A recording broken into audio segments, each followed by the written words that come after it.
Izzy. So, we haven't really talked about anything important or world events or anything in the past couple of weeks, and I finally have something that I'd like to talk about, and that thing is Syria. Syria is currently in the middle of a revolution, and this is big for them. They're part of the Middle East, so it's kind of still part of the Arab Spring that's been happening for the past couple of years. But this one is a little bit different because of the way the government is responding.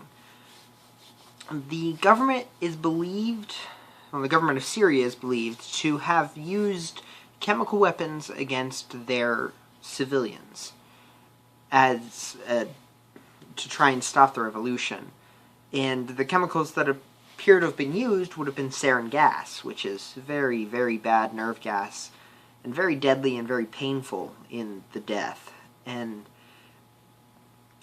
UN inspectors for chemical weapons were trying to go to the site and investigate, and they were fired upon by snipers, which is very not good, and kind of looks like it may have been obvious that there were chemical weapons there, if they're not letting the inspectors come and check and say, oh no, there's nothing here. But the main reason I want to talk about it is this. The U.S.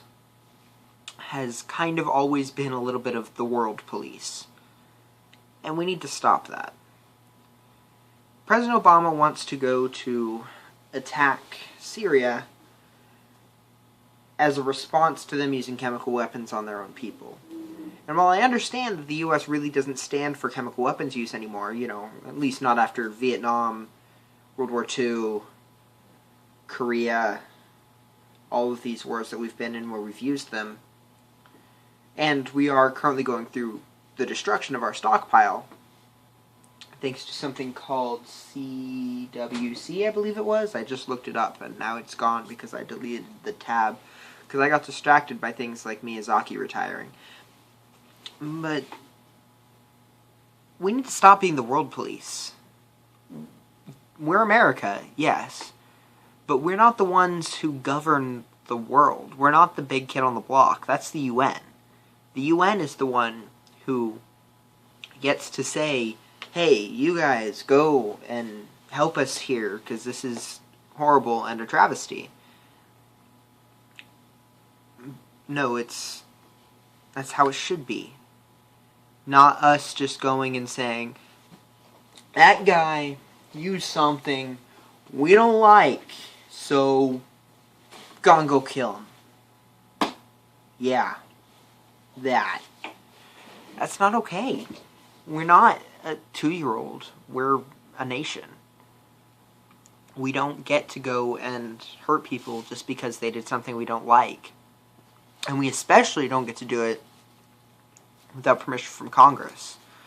Luckily, the president, in a move that shocked his own cabinet, has decided to go and ask Congress about if he can go to war or not. Which is interesting because we haven't had a declared war in a long time. We've gone to war a lot of times, but we haven't had a declared war a lot for most of them. Anyways, I'm running really short on this video. I've actually managed to talk for almost 4 minutes, so I'm just going to cut it off here. I will see you on Wednesday. Looks like we're both getting better at remembering this day thing. Later days, Izzy.